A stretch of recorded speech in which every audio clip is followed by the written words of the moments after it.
You've been serving everyone, yet being served the least. Not anymore.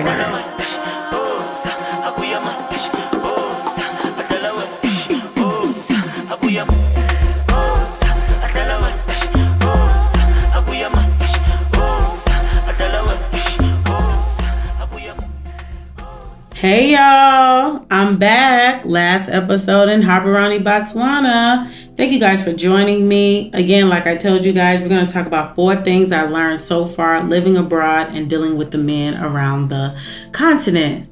But let me talk about what I learned from living abroad. This is number 1. And I'm going to get right into this. I need to give myself some grace for my journey, especially the beginning of my journey. You know, lots of things will happen. I'm going to be uncomfortably comfortable. You know, I'm dealing with different cultures, different ways of thinking, wrestling with my belief systems that I held from my long stint of living in America. And what is the impact? How does that look when I go to other countries? I'll give you an example. I talked about it in the last episode, how I gained weight because of the food and drinking a lot of liquor in this country. But also in Africa, I don't really get critiqued that much about my weight. You know, I don't have to, every time I go in a room, hear someone say, oh, you got big. Oh, you look like you've been eating too much, you know? And it's crazy how that's a regular thing in America. But over here, complete opposite. Like, hey, you look good. How are you? What's your name? And so I knew what I was struggling with. But seeing these people still love on me as a result of my physical change really gave me a different perspective on how I see myself and what I can do to have grace for myself, but to also feel confident and empowered to just like show up. I know I'm going to get my way together, but it's important that daily I still feel good, and I can do that. I can always live and work in the present. The other thing, now let's get to the dealing with the men, because these are the other 3 things that I learned. And this is what basically this episode is about. And, you know, I've been I have a lot of couple friends, and I talk to them a lot because I get their advice, because I too am working my way into being a couple and being a wife. And these are things that I desire. But I find that I'm helping my married friends a lot too, because I do a lot of personal work, read books, ask a lot of questions. I'm really curious, and through trial and error, go back to them to just get their input on how I could proceed better. And I just want to say that the first thing that I learned about the men here and learned about myself is that I want to love them the way God loves me. And for me, it's one of those things where, like, let's say you're meeting somebody or you're dealing with them and it may not work out. We tend to stay around and sabotage it or let it get so toxic that we just run away afterwards. Or it's so tumultuous that it just ends on a bad note. But what I realized from dealing with the men here is that we may not mesh well, because obviously I haven't found my person yet. But in loving you the way God loves me, is that I don't want to hurt you. I don't want to say things that make you feel bad about who you are, especially when I haven't known you that long. I just don't think it's fair. I don't think it honors God to do that. You know, everyone is his child, and so it's not fair for me to mistreat someone like that, because we might not necessarily see eye to eye on certain things. So a big thing is loving men and loving people the way that God loves me. And because I'm attuned to how God loves me, I know that there's so much more. It's just better when I do that. Another thing that I realized about dealing with the men here is that I want to meet them as a human being. And it's not that I say this before and you've heard this before, because I always talk about when I work with celebrities. Like, the best thing that we can do when we're working with celebrities is to treat them like a human being. They want that. That gives them a level of trust. And they're able to be more open and vulnerable with people. And so meeting them as a human being is to not put them on a pedestal, to also listen to them, you know, to hear what's the very important parts of them, to know that whatever stage and place that they're in, that they still matter. And so what I can do to honor them, which also honors myself and also teaches people how to treat me, is that I want to meet you as a human being. a lot of times, especially as my life is changing, my career is changing, a lot of people are like, I'm so proud of you. You really out here doing it big and all this and that. And I'm like, thank you. But, and if you're my friend, know that like you're showing up for yourself. And that's what I told them. I said, thank you for that. But it's not always just about what it looks like on the outside. Like at best, I'm showing up for myself daily. And whatever you're doing that may not seem as radical as me, I still see you as a person showing up for yourself as well too. So meeting you as a human being is to acknowledge that you're out here as well on your own terms doing the things that you want to do.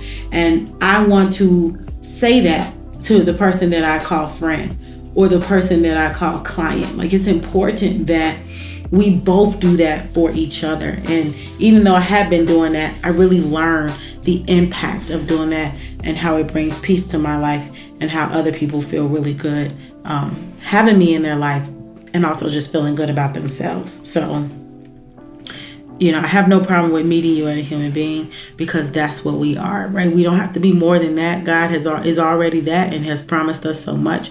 Like, let's just work on being humans. Like, this is the fourth thing. Like, we getting right to it. I didn't want to take too long on this episode.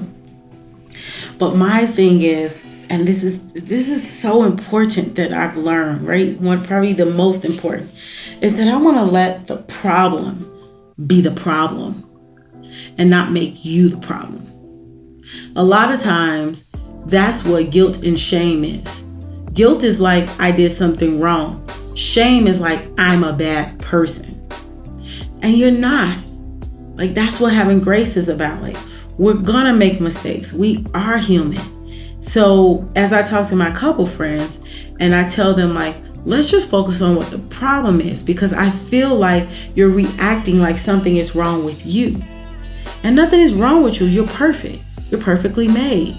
But this problem is something that we need to address because we may need to change, especially if we want to be in a relationship. We want to show up better for ourselves.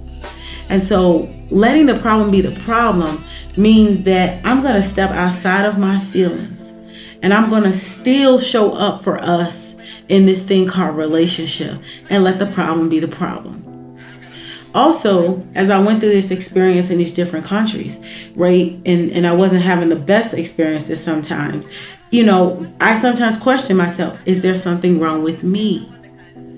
But then when I looked at what the problem was and was able to write it out, I realized there's a reason why I'm showing up anxious. There's a reason why I'm uncomfortable. My body is not feeling, my spirit is not feeling good about what's happening. And that gave me the courage to talk about the problem. And not everybody is ready to do that because it's hard to challenge someone. It's hard when people are challenged. It's hard for them to be accountable and tell the truth and call a thing, right? That's you must decide. But I decided that I want to let the problem be the problem because we are perfectly made and I don't want you to walk away thinking that you're a problem.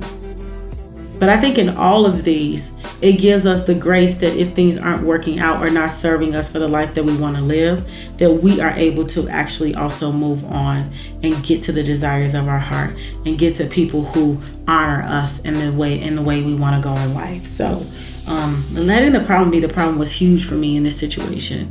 And again, I was dating some guys, didn't really do that much dating in Botswana, but I had guys who were interested in me.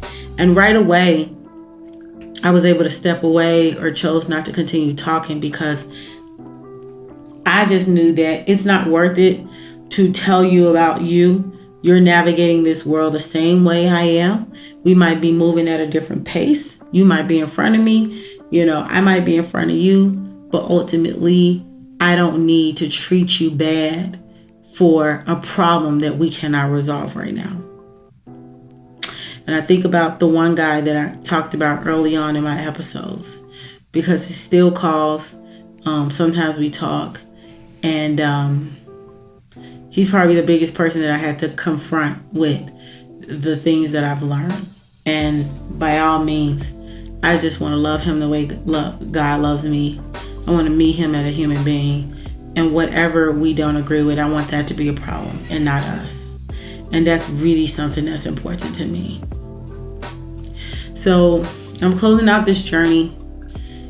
It's bittersweet, but I know it's time to move on.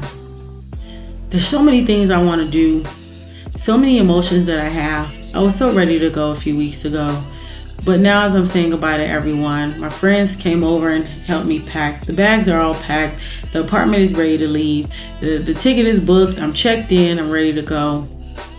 I thank you, Gaborone, Botswana.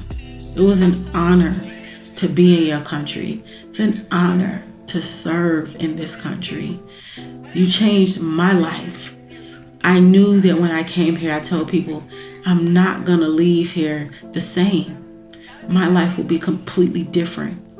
And I'm walking away more empowered, more confident, trusting myself, and ready for the next adventure. And I owe it all to you, Gaborone, Botswana, and the people inside of it. I will be back because I need to be a tourist when I come back here. It is a beautiful place. A beautiful place, you guys. If you ever get a chance, come on over here and let this place show you exactly what they do well, which is be about community, show up for each other, and let you know without a shadow of a doubt that you matter.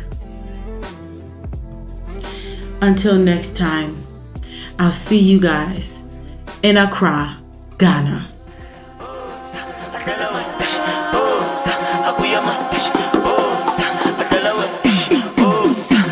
Oh,